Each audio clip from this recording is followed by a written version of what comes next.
Good evening, students. Is the sound okay? Good evening, teacher. Yes, of course. Thank you, Flor. Okay. Good. This week you are working on writing the second lesson plan, right? Sorry, videotaping the second lesson. And well, first I would like to know if you have any question about the feedback that I gave you related to your second lesson plan. If any of you have questions or any comment.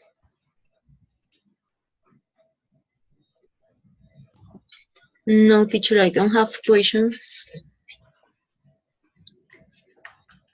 Okay, well, so the purpose of the encounter is to share some tips or some techniques that we can use to correct students' mistakes. Um, there is not one single way to correct mistakes, and not only one works for a group of students. So we can try to use different ones and see the one that best works for certain students. So before I share the information that I have in this file, I would like you to tell me the techniques that you use to correct student mistakes and the time during the lesson when you do it, when you apply it.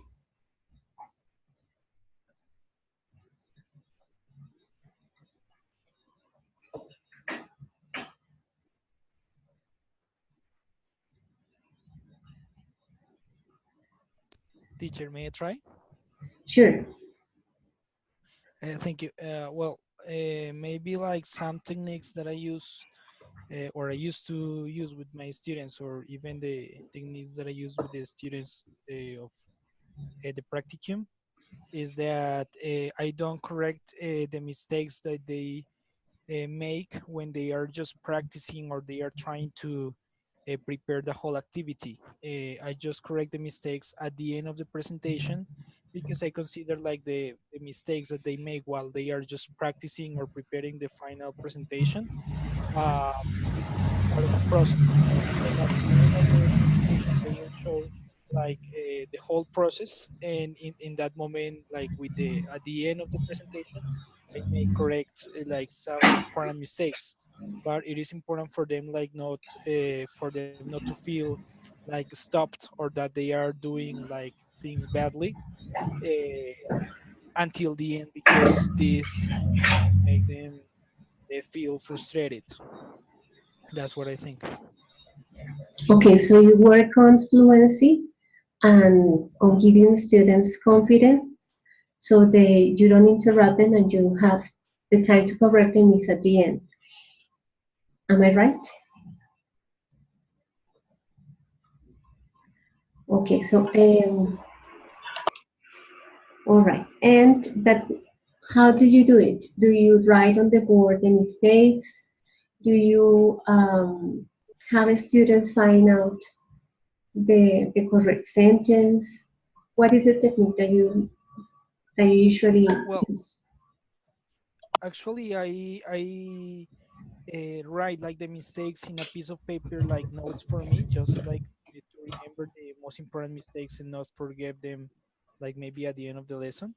And at the end, when they finish, I take those notes, and first of all, I tell them like the first of all the things that they did well in order for them like to feel that they are doing something well and they are improving. And at the end, I present the mistakes like just like an opportunity to improve and to take advantage of that opportunity, like for improving their skills for the next opportunity that they present. Okay. Thank you, Arley. Does anybody want to share the techniques used, like the ones that most work for you during the lessons? Um, Giancarlo. most of yeah, most of the time to show when a student is making a mistake, I think I said it last week. Well, first, I sometimes try to make them repeat before I echo the correct form so that they can have an opportunity to reflect. I can say something like, uh, can you say it again, or repeat?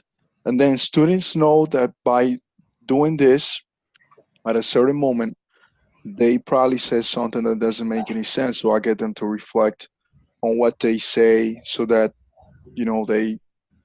they think again and try to say it again. Now, if after doing this, the student repeats himself or herself incorrectly, that what I do is I echo the sentence or the phrase and make an emphasis on the word or the pronunciation if it's the case where I want to show or provide any feedback. For example, students say something like, she play guitar. I say again, and if the student again makes a mistake, oh, she plays the guitar.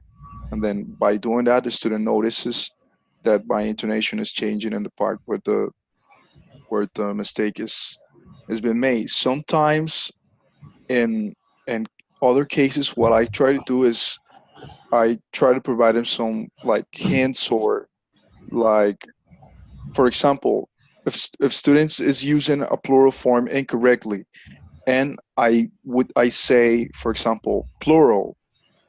If the student, for example, is saying, "Oh, those men," instead of "those men wear black shoes," for example, says "those men." Okay, say plural, and then by saying that, students notice that I'm looking for a different form that they should be using after I presented the grammar, if or the topic, if that is the case. So those three are some of the ones that I use. I will let the rest of you guys to share. Thank you, Giancarlo. So what you do is to try students reflect on their mistakes by echoing or by telling them that probably they are not using well the plural form, um, by making emphasis on the part of the sentence that had the mistake. Good. And Giancarlo, do you do it right after the student makes the mistakes? No, what Arley said is true. I do not try to provide feedback, and when they're doing like the free practice, I make sure that if students are working towards learning in the stage of the lesson when they're supposed to, where I'm supposed to, for example, I do not usually do this if this is a task-based lesson when they're in the task cycle. I do it in the pre-task cycle, or if this is a traditional presentation practice production, I would do it in the practice stage when the students are getting close to the target language and where they're supposed to make a lot of mistakes, and then I'm supposed to provide some sort of correction for them to go ahead at the production section, trying to emulate Okay, great. Thank you. All right, Uh, so Teacher, can the, I?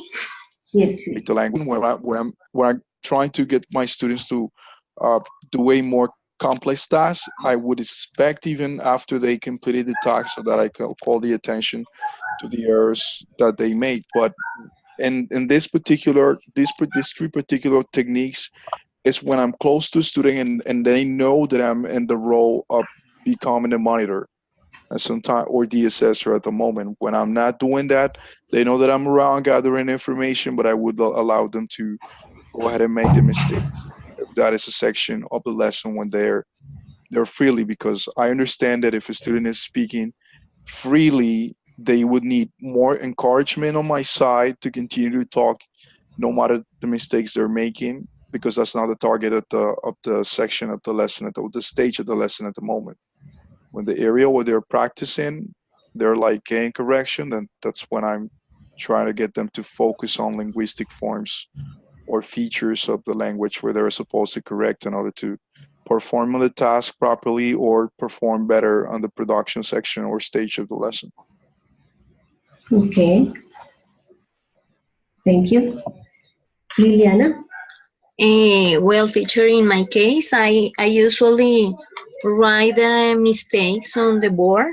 For instance, if I ask something specific and a student did a mistake, I write the sentence that the person, that the student tell, um, and after I ask another student that if someone know what is the mistake, they participate in order to understand and after I give some extra points, uh, one of the students that find the mistakes, and that person explain what is the mistake and why is a mistake. Yeah, I Okay, so you usually, encourage peer assessment. yes, that Mhm. is, I usually do that. Okay, good. Somebody else who wants to share other technique?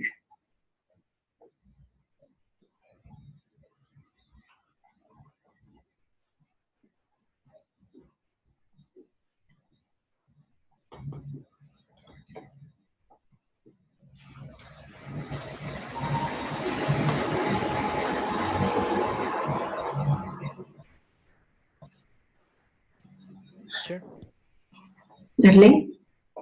can you hear me, teacher? Yes, we can hear you. Okay, thank you. Another technique that I have, but I use it only when I'm working with like fill in the gaps activities or writing activities, and is that or maybe with the final evaluations, um, I take the papers of every one of them, and later on I give them again, but to a different student. So Mhm. later, as all of them, they have the same questions and of course the same answers. I mean, the same options. I give them the correct option, and the student grades his partner if it is correct or not, and then we discuss between everybody like what is the right answer and why. And in that way, all of them they remember the answer that they placed on the paper, and in that way they understand why it is a mistake or not, and they learn a little bit more about the, the learning process. And you notice that they actually pay more attention to the mistakes they make when you do that exercise. Yes, because example, let's suppose that the student graded the question number one, and he say, and I tell you, okay, the answer is B. Tell me why. And all of the students say it is why because, and the right answer. And one of the students maybe says like, okay, yes, oh my God, it was B or it was A, and I place or I chose a different option, and that was not the option. Now I know that the option is this one because, and now he relates the correct option and the correct answer with the information and the support why it is like that. So they in that process they try maybe to understand the feedback rather than me to teach. Good. So you encourage peer assessment and you also give them some time to reflect on the sentences. And after they work on them, then you work with the whole class on the correct and incorrect answers. Very good. So you give them Yes, we do some it like time to when I mean that's a technique that you use when the task is a written one. uh, It's a written task. all right, all right. Yes, about written tasks. Good. Thank you, Lee. Any other But that that you want to share with us? all right.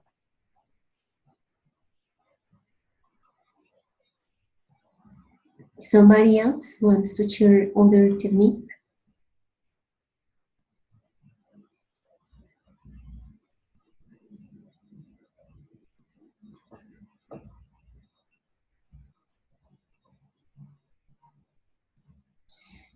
Is the sound okay? Could you please tell me if you hear me? We can hear. I can hear you perfectly. Yes, teacher. I Oh, can hear you. all right, thank you. It's way better than before. Good. Okay, anybody else wants to share other technique?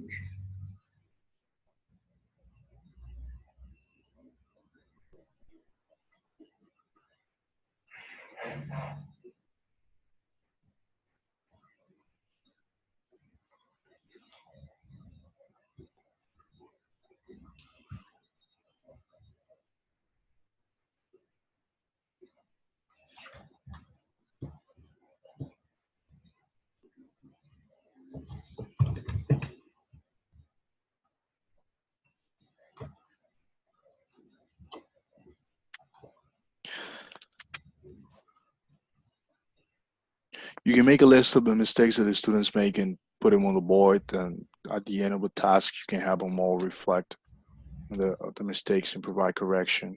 That's when like the whole class is working.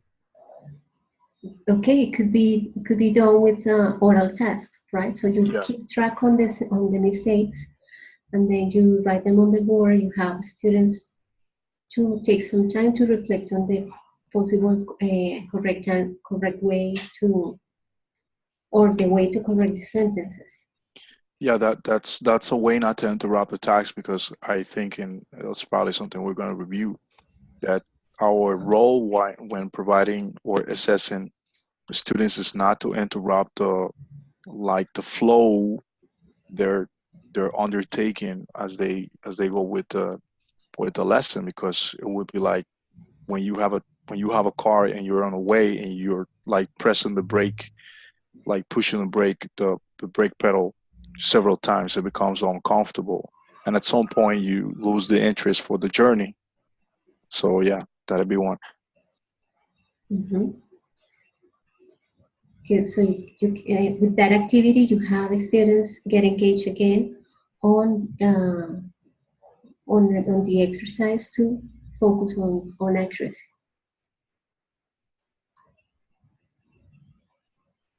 That's right. Okay. Any other?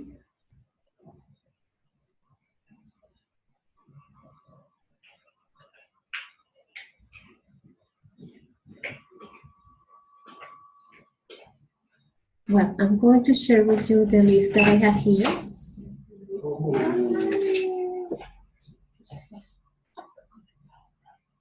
So we have that some techniques are on the spot and others, and the ones that are on the spot are, for example, ask for repetition. That it was already mentioned. To echo the error, it was also mentioned. So you can say, I heard that somebody said, and you just say the sentence again, and you can probably make some emphasis on the part of the sentence that is wrong. Ask a question. So highlighting student's error by asking a question that will expose the error. For example, can you change this question to get the same answer? If the problem is in the question.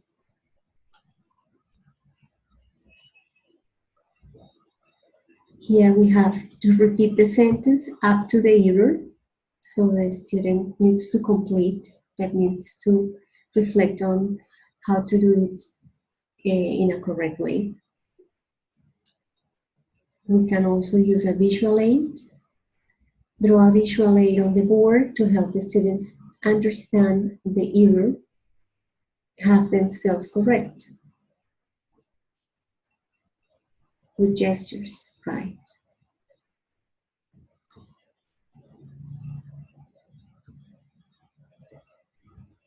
We can provide options. We can write on the board, for example, 2 or 3 different ways to write the sentences, and there will be only one which is correct. And the students need to try to find out the one which is the accurate one. Probably could be done, for example, with the use of prepositions. You know that that's a difficult topic, and then some prepositions are just they always go with the same word. So uh, with some prepositions, like there is not a rule or a logical way to learn how they work. So with prepositions, we could like use this technique on writing three different options for them to try to remember the one that they have heard before and to choose the one that is correct. Well, we could be done with any other topic, but right now it's an example that I'm giving. Write on the board or an underline, so we can underline the mistake so they can reflect on the way to correct the sentence.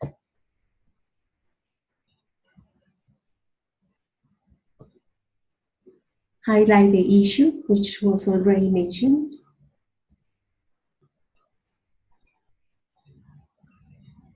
Anonymous error correction, which is we delay error correction, try to make the correction anonymous. For a grammar mistake, try changing the nouns so that the sentence is unidentifiable by students, but it still helps them learn their mistakes. So we notice that some students recognize that the sentence that has the mistake and that is written on the board is the one that they mentioned, and some don't feel like um, don't feel okay with the idea of having their sentence on the board. So we can make like some little changes, like for example, changing the noun of the sentence, but still having them try to correct the sentence. Peer correction, which was already mentioned by two of you. One of you said that we can have that technique when the exercise is a written one, so they can exchange their papers, they can try to reflect on the sentences written there, and then the whole class corrects or goes through the correct and incorrect sentence.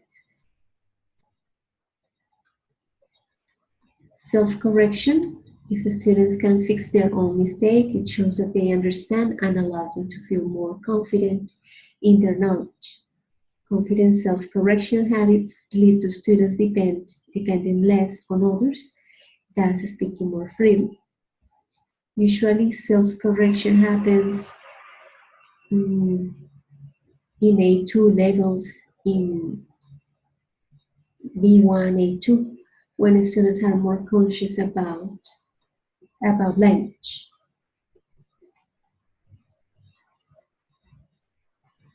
Okay, here we have like the suggestions on when to correct the mistake. So it was also mentioned by two of you. You mentioned that the lessons usually have some stages. We have, if it's presentation, practice, production, a sequence, or if it's TBL, we have different stages. And for each one of the methods or sequences, we have like the moment for correcting the mistakes. For PPP, it will be during the practice stage, and for TBL, it will be during the steps when they are rehearsing or after they present the task. So actually, this is like the idea of finding the correct way, the correct time to focus the students' attention on the mistakes is related to the idea of what is the objective of the activity that the students are doing at the moment. If the objective is to have them talk in a free way, so we are not going to stop them and correct on the spot, but just to let them finish, and at the end we can focus on accuracy. That if the objective of the task or the objective of the activity is to rehearse and to practice the grammar topics, then it will be okay if the correction is on the spot.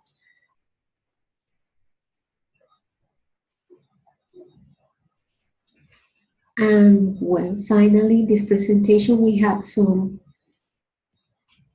ideas of different teachers from different parts of the world about how well it is to correct every error.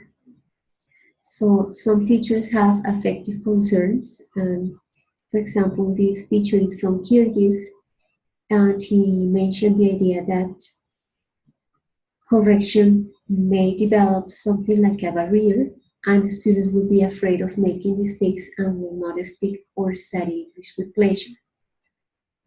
So in this case, like that concern is true with some students we identify that have like those problems that are shy or that don't feel confident enough. So it depends if the teacher sets an environment in which all the students understand that making mistakes is okay and that will help them to learn. So the students could probably little by little get more confident during the lessons, and will accept um, teachers' corrections or peers' corrections. Here we have this student from Uzbek. An Uzbek student says that if teachers correct every error, the student make pupils begin hating them. And this Azuri student says if the teacher corrects all the errors students make, then the students will think that they are dumb and not good enough to speak English. So these like three opinions show us that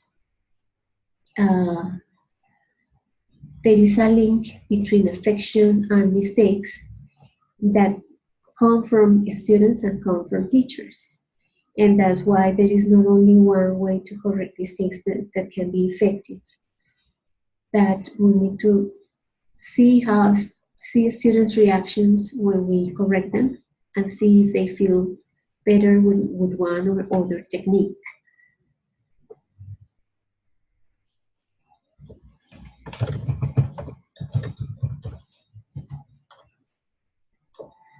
Okay, here we have some classroom management concerns.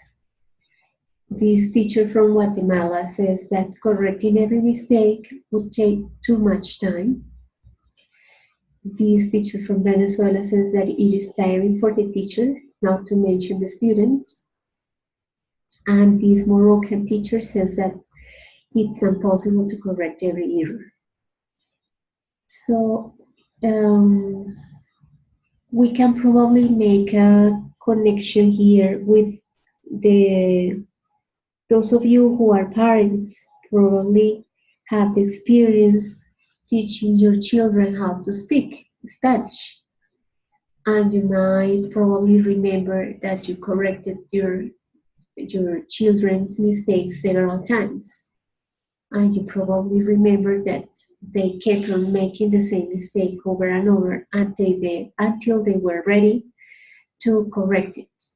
So sometimes if we don't find the correct time to tell the students what they are doing wrong, or the students are just focused on communicating the message, they are not going to pay attention to what we are trying to correct, and they will make it over and over. So sometimes the technique is not that efficient, that effective with the student, and we need to try a different one until the student focus his attention or her attention on the correction, and then keeps that in mind and then tries to not to make it again.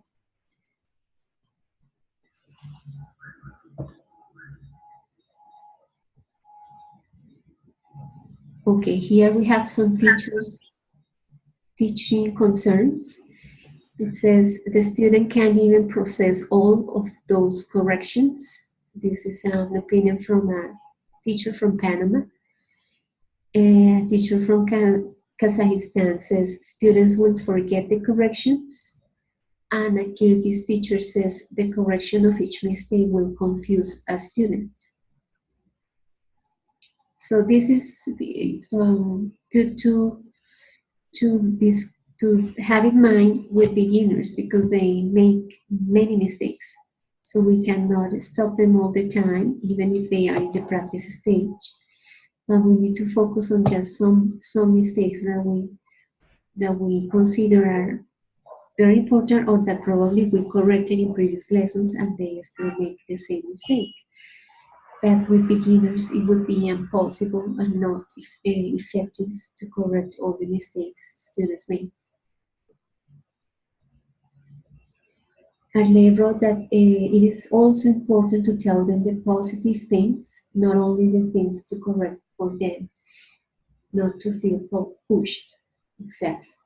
Very good. So we need to prize also students' effort. That is also necessary. Teacher, Sharon, good night, everybody. Sorry for the late, teacher. I was stuck in traffic. don't worry.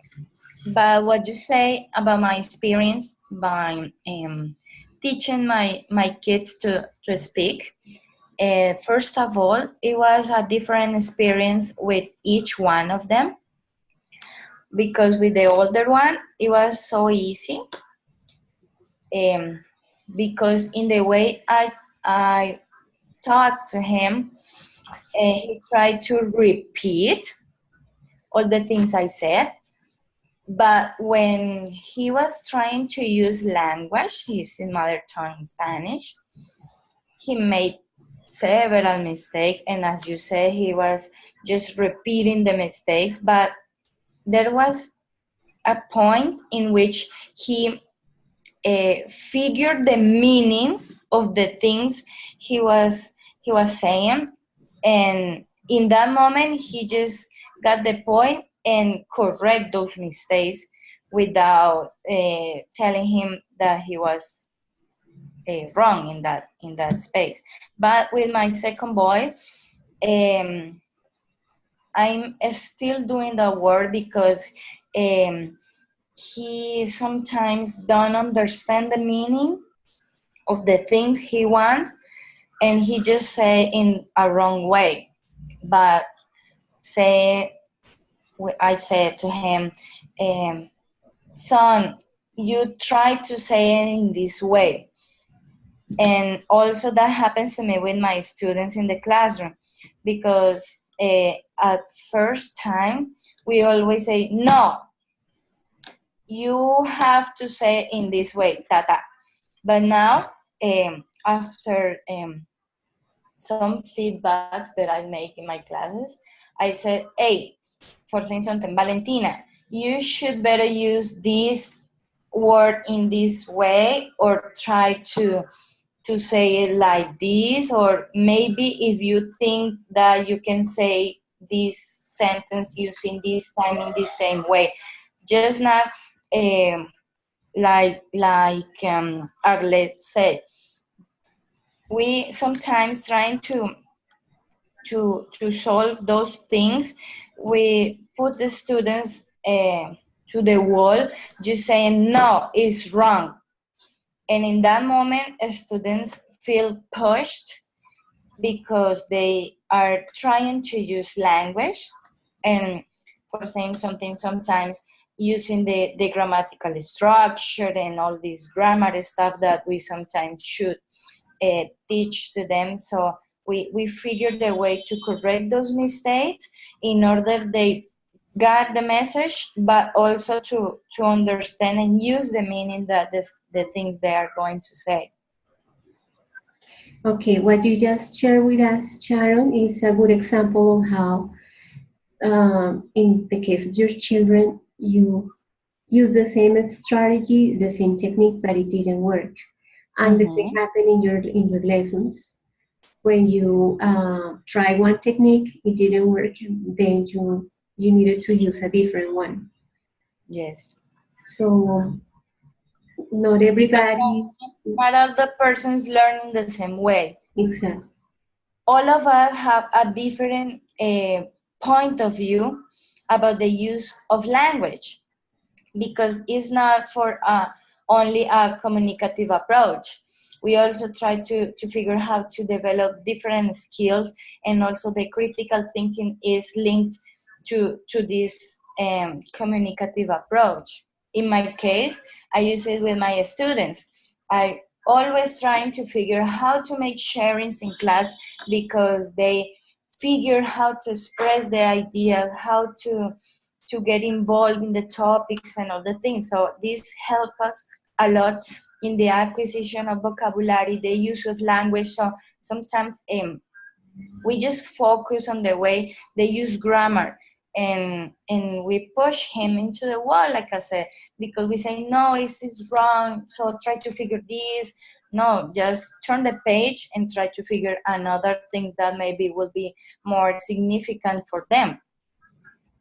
Mm-hmm.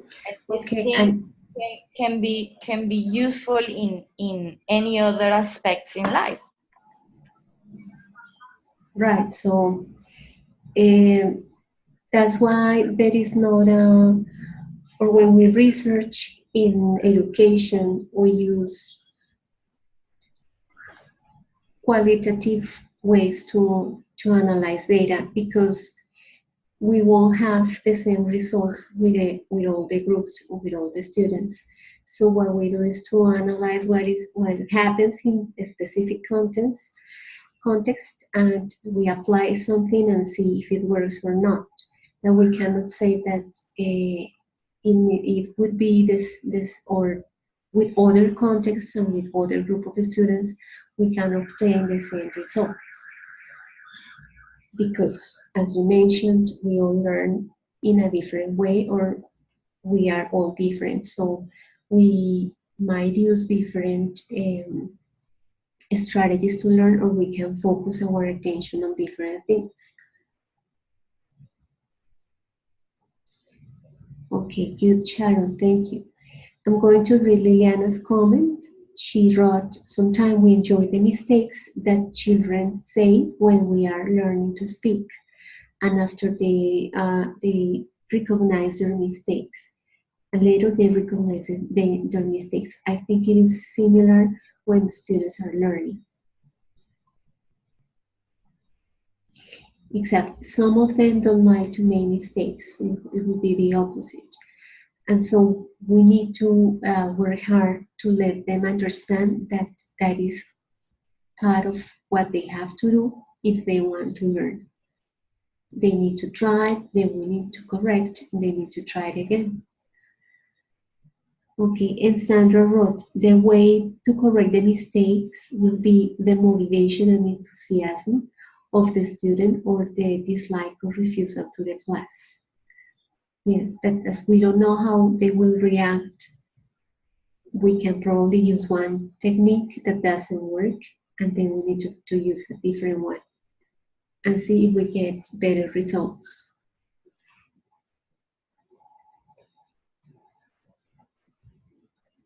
Okay. Well, here we have other reasons that are not related to affective issues, but are related to learning concerns when we think about trying to correct every error. So this American teacher wrote that the teacher should correct the errors in order to let the students know what's wrong and what's right. So this teacher thinks that if he doesn't tell the person, the student, what he or she is doing in the wrong way, the student is not going to learn. This student from Armenia wrote, I think that the students must speak without being afraid that they will speak with errors. And this Ecuadorian student says, if nobody corrects our errors, we will never learn good English. And this Honduran teacher says, if you don't correct them, the students could get confused later on. And this Colombian teacher says, every mistake should be taken care of at the moment it is made. Otherwise, students will keep on making the same mistake over and over again. So he's concerned about fossilization errors.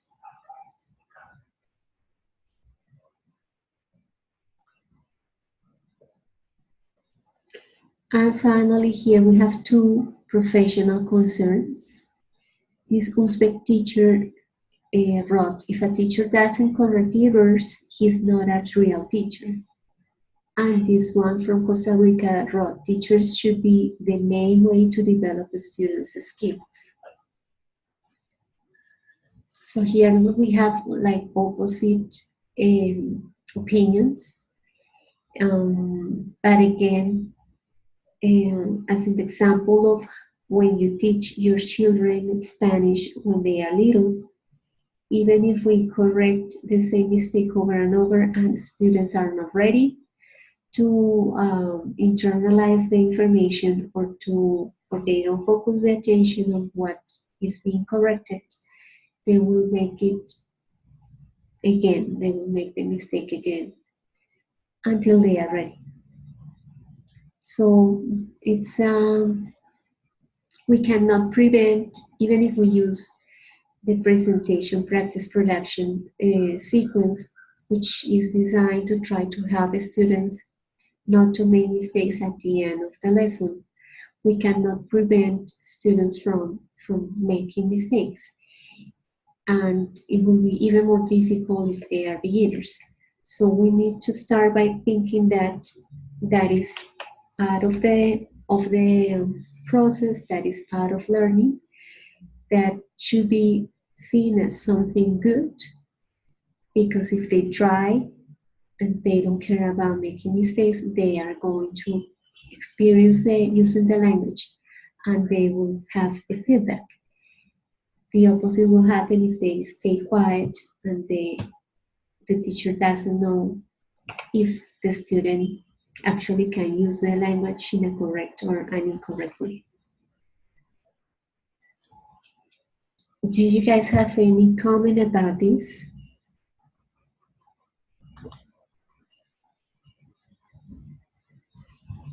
Or probably you remember other technique that was not mentioned here and that you want to share with all the class?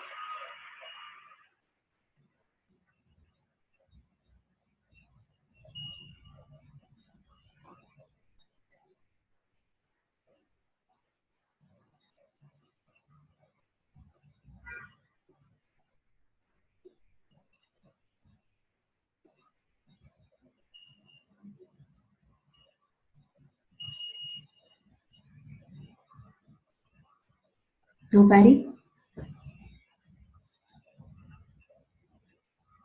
No, teacher, I think that the topic has been really interesting. And I believe that the feedback always is important in all classes. It's not just in English, in science, in math. I think that is always important. And maybe to the end of the class, we can take some sentences, or maybe we can write the sentences through the class, and to the end with a good feedback. Maybe we can put the sentence and try to underline the mistakes, and the students can maybe find by themselves the mistakes. I think that is a good form to try to encourage the students to that they can make mistakes, but together we can find the mistakes and correct them. Maybe it's a good option, no? With the feedback to the end of the classes. Okay, so you have found out that it works when you use the technique of correcting at the end and having all the class to try to participate in that correction.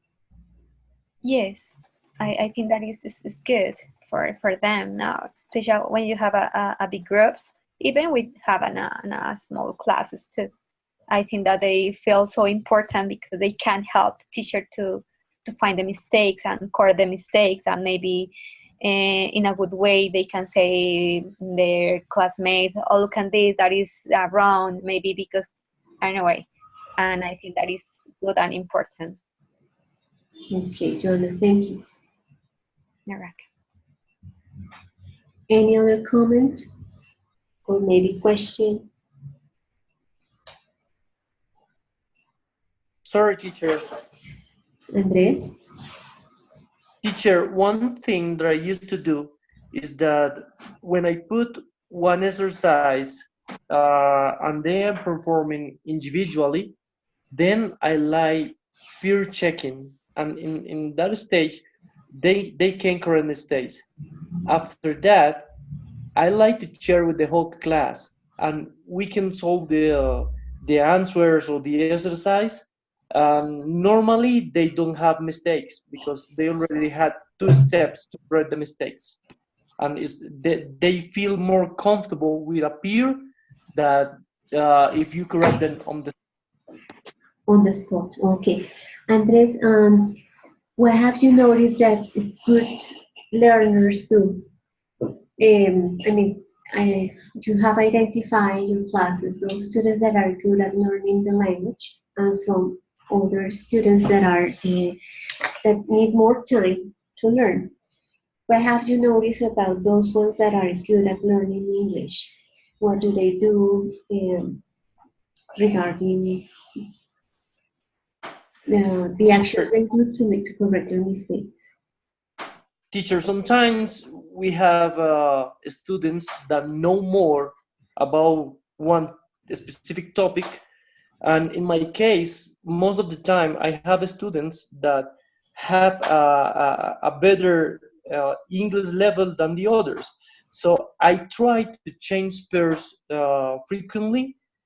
The shy students feel comfortable when they are being helped by the other students who knows more about the topic. So I think during the time or passing the time, they will feel more comfortable and they start to participate in class, and they start to to make less mistakes. Okay, so you pair the good learners with the ones that need more time or that take more time to learn. And have you noticed like any specific action that good learners do regarding the way they correct their mistakes? I mean, have you seen them to repeat, for example, uh, the sentence that is correct after they have been corrected, or have you noticed that they write down, or have you noticed that they make a new sentence or something like that? Teacher, normally when they are together in the peer checking, the students who knows more help the others. So when they are participating in class, the shy students already have their exercise corrected. So they feel more comfortable to participate in class because they have one support to do it.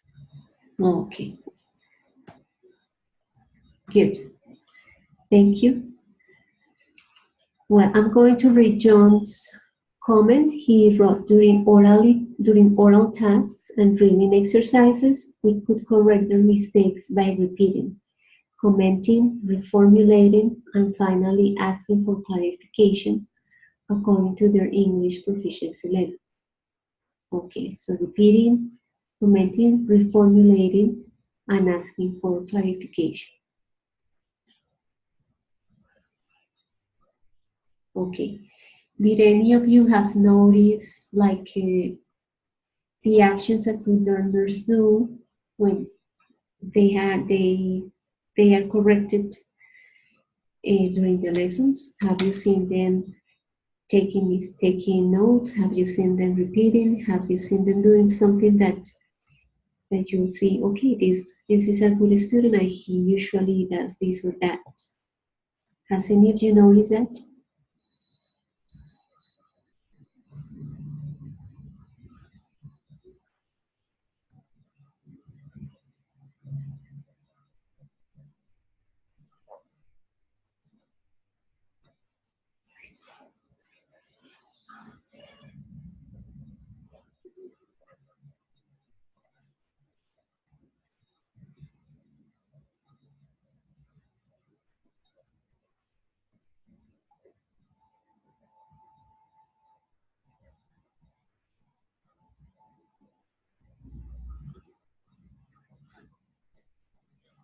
Well, I'm going to type it.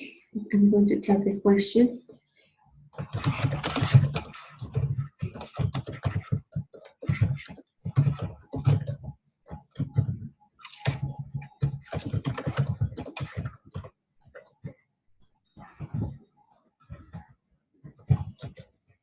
I rephrase it. It says, what do good learners do when the teacher corrects their mistakes?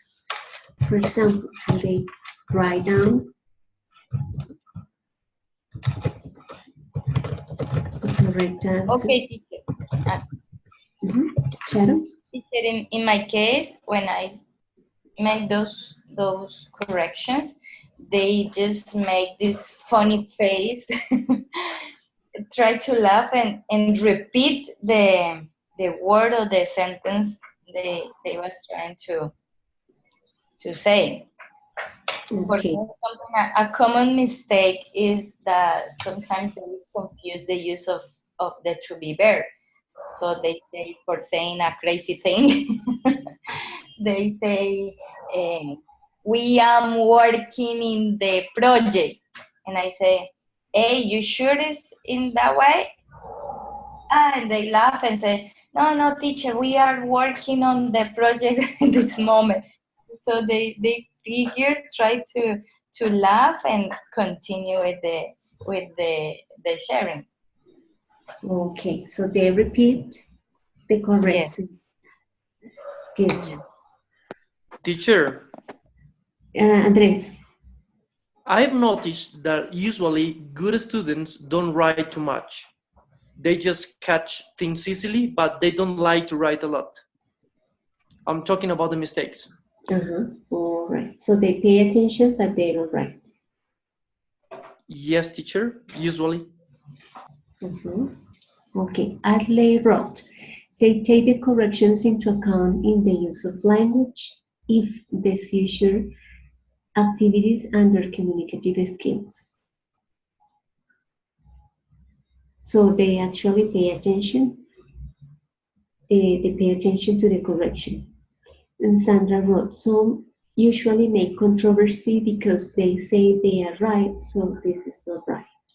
So they actually, in Sandra's case, she has noticed that they actually start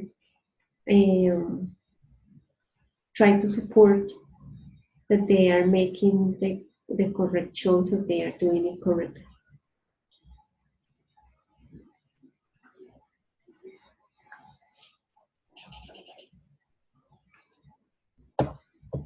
Okay, does anybody have noticed other action that good learners do?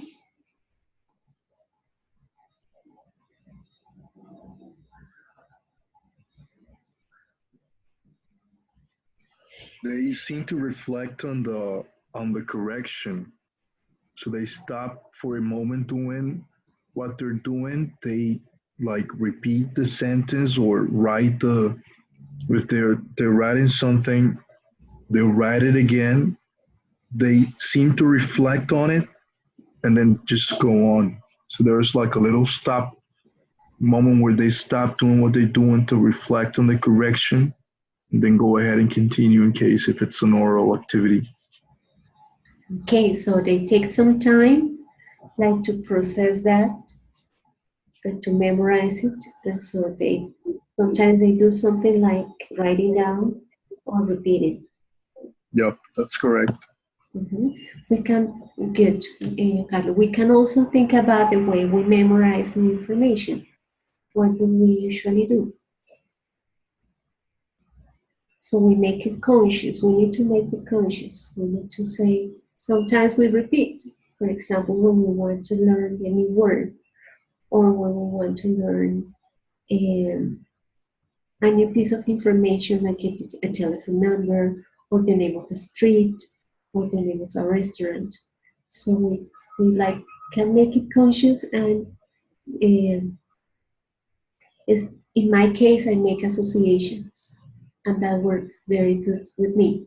So if I have a word that is difficult for me to memorize, I try to divide it into one part that I can associate with other thing that is easy for me to remember, so that at least if I remember the first part of the word, it will be easier for me to try to remember the last part. So associations for me work. And sometimes I don't need to write it down, sometimes I have to. So it depends on how strong is the association I can make.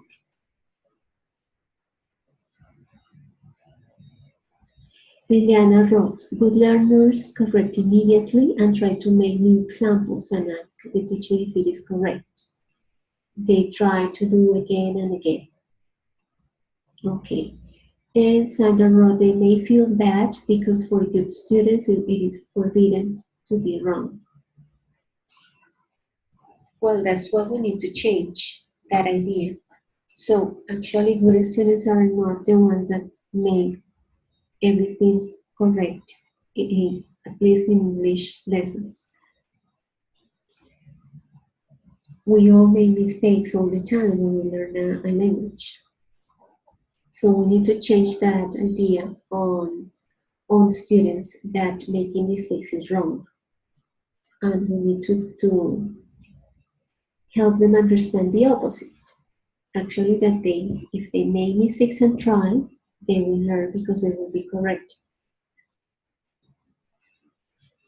I mean, if they tried and they made mistakes, it's okay because they will be corrected and they will do something to do it better.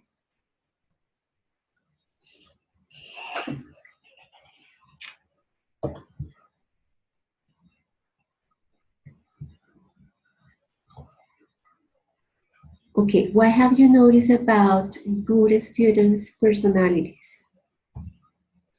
Like, we usually have introvert students and extrovert students. Do you think that introvert students are better learners than extrovert students? Teacher, I think that is something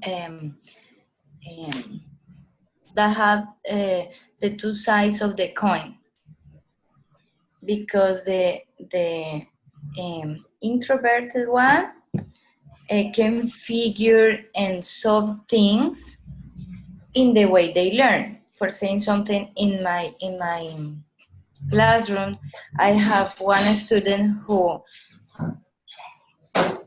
he just doesn't speak.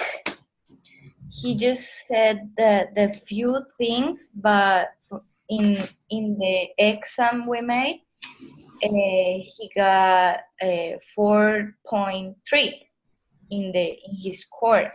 But also I have this other kid who is some kind of extroverted one and is kind of kinetic student, and he's always participated, but in the exam he got just 1. Okay, So I think we have the both sides of the coin, but there are some students, some extroverted students that are so good in English and they express themselves, but they are always bothering. So they participate, they do it well, but we have the discipline component too. Okay. So In the case that you just mentioned, you had student that is extrovert and that is good during the lessons, that he's bad at taking tests. That may happen. So just they get stressed or anxious when they need to take a test. Okay, Francisco wrote that both have the same capability and that both of them can improve during teamwork. And Francisco wrote the issue is we have to be sure that they really have understood as they do not express their learning. So how can we make those shy students express that they have learned something? Usually they like better the writing exercises than the other one, right? Okay, what about the others? What do you guys think about introvert and extrovert students regarding uh, how well they learn? Sandra wrote they are curious, disciplined, and don't conform. Good learners.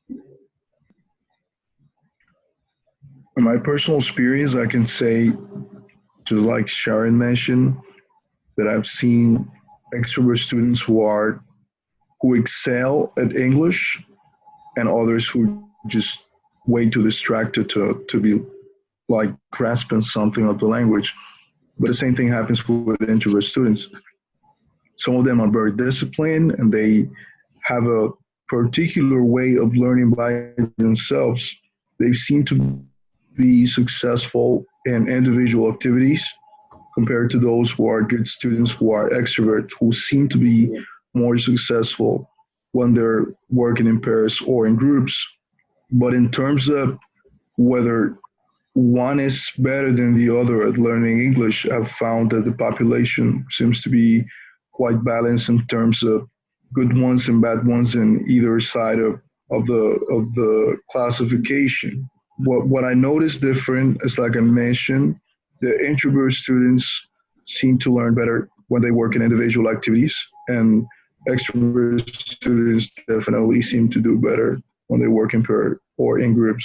They seem to be more motivated toward the task by the fact that they're speaking to someone instead of reflecting on by themselves on the tasks.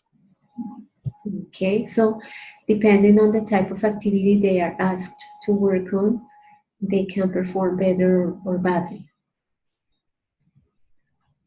In the example that you gave us.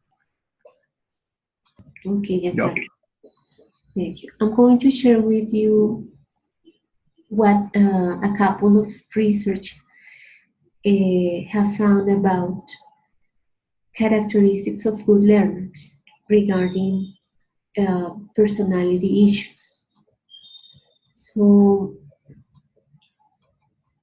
these pieces of research have focused their attention on how sociable students are, if they are good at dealing with ambiguous situations, like learning a new language is an ambiguous situation because you need to take risks. There is nothing that will make you or that will make sure that you are going to do everything in a perfect way. And also, other piece of research found out that if the person was good at um, dealing with rejection, so those people that don't care about what others say, that just behave in the way they are, so that piece of research studied if this type of people were usually good learners of English. So these are the findings. So regarding the level of sociability, the research found out that there is no correlation with students' fluency in L2, how well they were to talk in English. And the way to research this was through giving the students some sentences for them to agree or disagree in order to find out if they were sociable or not. For example, they were given a sentence like, I always say what comes first to my mind. So if the students agree, partially agree, or disagree with the sentence, that helped the researchers find out if the person was or sociable or good at ambiguous situations or it didn't care about rejection. So after having the students um, answer or agree with the sentences, and the researchers measured the levels of introversion or extroversion, then they correlated those findings with the students' proficiency in English. And that was the way to find out that, for example, if students were sociable, that it didn't have any influence on the influence they could have in English. Regarding the intolerance to ambiguity, they found a correlation. So they found that those students who were good at dealing with these situations that are ambiguous were good at learning a language. They were successful in oral exams and attitudes toward the use of L1 in class. Regarding rejection, the research found out that there is no correlation. So those people who don't care about behaving in a different way or don't care about what others say were not good actually at learning the language. So there was no correlation in that case. And then there is an important research because this one was with 34 good students and 2 bad students. So they tried to find out what were the characteristics of those 34 good students regarding their personality and also about the 2 bad students. And then after researching or finding out issues related to their personalities, these researchers chose just 6 students that they wanted to focus more their attention on. So they had the students take a test, they had the students to, they interviewed the students and they interviewed the teacher, and they observed the students' actions and behavior during 250 minutes. What they found out was that there was a student that was bad to learn the language, but that student did a lot of things. For example, paid attention to the class, was not anxious, enjoyed the activities proposed by the teacher, loved English, dedicated many hours to listen to English, tried to use English outside of the classroom, was not afraid of making mistakes. So the student actually did a lot of things, but she was very bad at learning the language. And what this research found out is that that specific student was very bad at pulling things out of a context. So for example, in these exercises in which students have to find out the piece that follows in the sequence, the student was really bad at that exercise. So although the student tried hard, she didn't have the ability to pull things out of her context.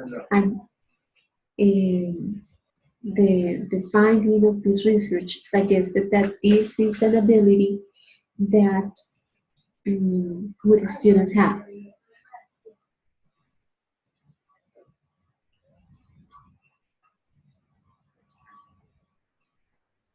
Regarding the teacher's actions, because when we teach, I mean, in the yes, when we teach, we don't face only with the students' personalities and other issues, but also with the techniques that teachers use or teachers' actions.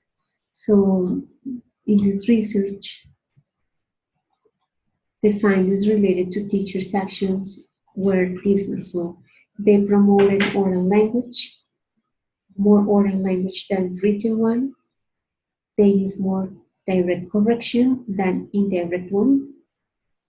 And when the students answered correctly, they repeated those answers to reinforce them. So they praised the students and made them understand that they were doing better. Regarding the bad students, they found out that those bad students preferred written work to speaking activities and that they asked the teacher to call them out more often to participate.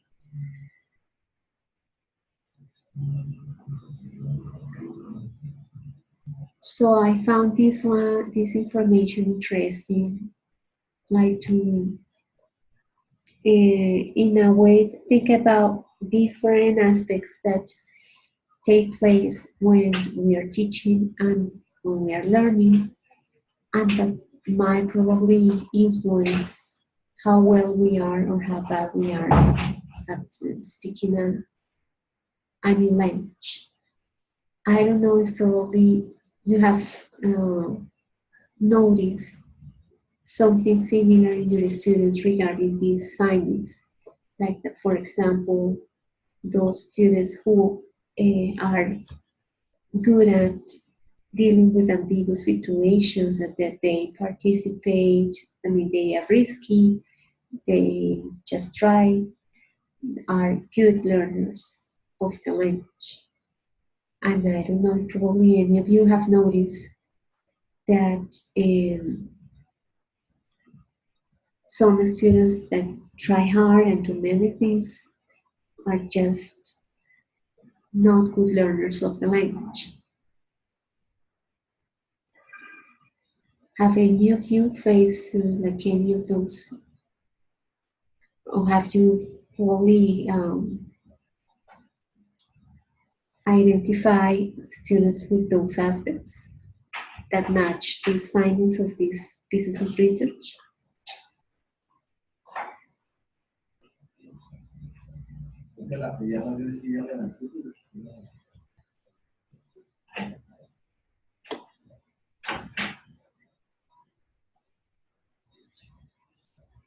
Okay, Arley have identified some of them who match these findings.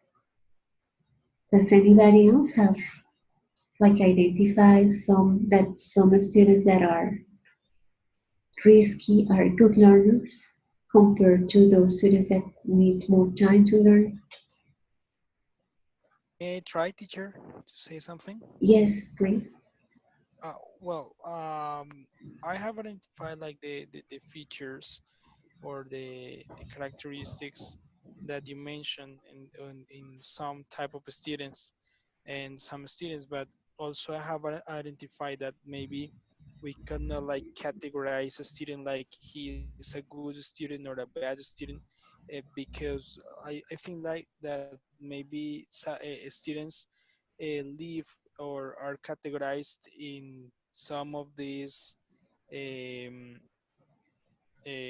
categories, but it depends on the stages. I mean, maybe at the beginning the student was a good student at something that you have mentioned, but later on he became a bad student in the same skill, depending on the experience that he had with language or the problems that he had at home, or many different issues or situations that happens with the students.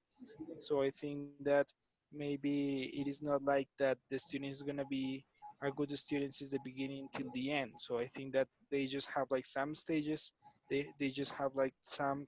I mean, they live some experiences that it affects the learning process, and we as teachers like have to identify like the stage where the students what the student is and the characteristic that the student is living at that moment in order to improve the student to get a better learning process and to help to overcome the objectives that the students I'm sorry the objections that the student has like in the learning process.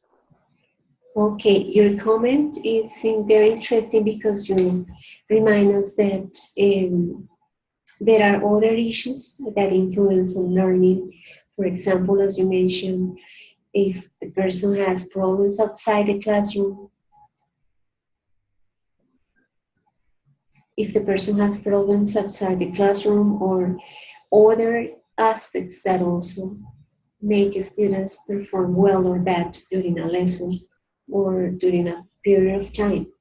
So that's very important to have in mind.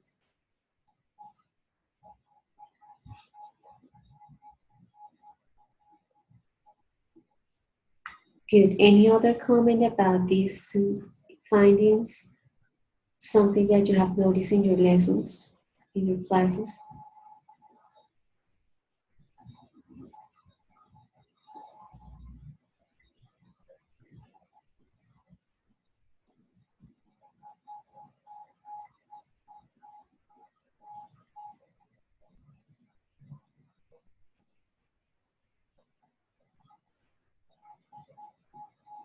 Do you hear me? Is the sound okay? Okay.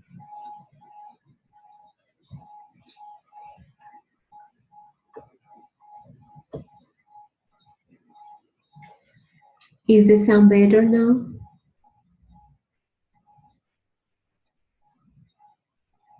Okay. Good. Do you guys have comments, more comments about the findings of the research that I just shared with you?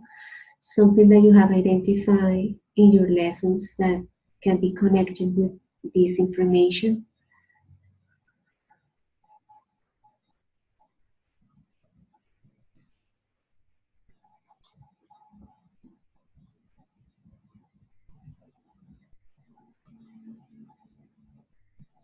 Teacher, the well, what I figure in this moment is that in our classrooms we are going to find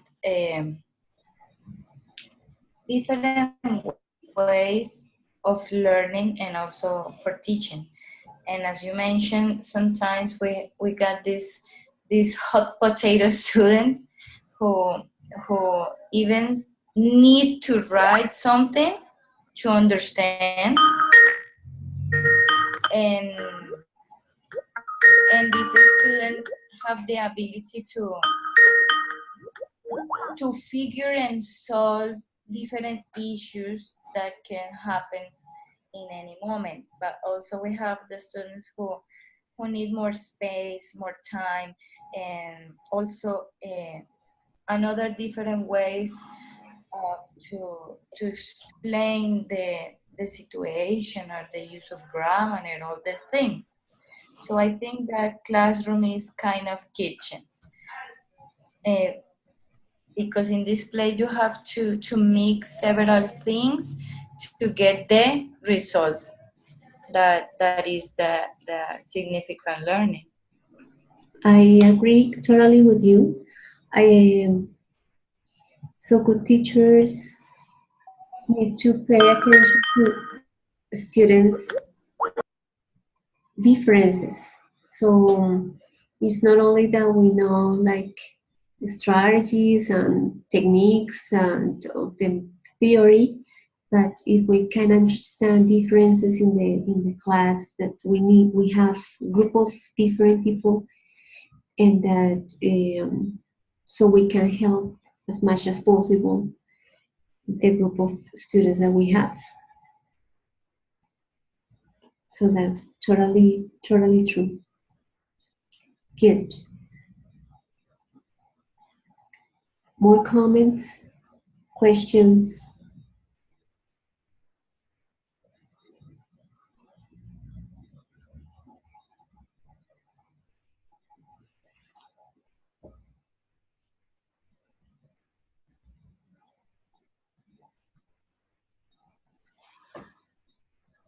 Okay, so I'm going to stop the encounter now. This week you are working on video recording your lesson. And well, if you have questions, please email me. Thank you all for joining the encounter, and well, we'll meet next week. Have a good night, everybody. Thank you. Good night.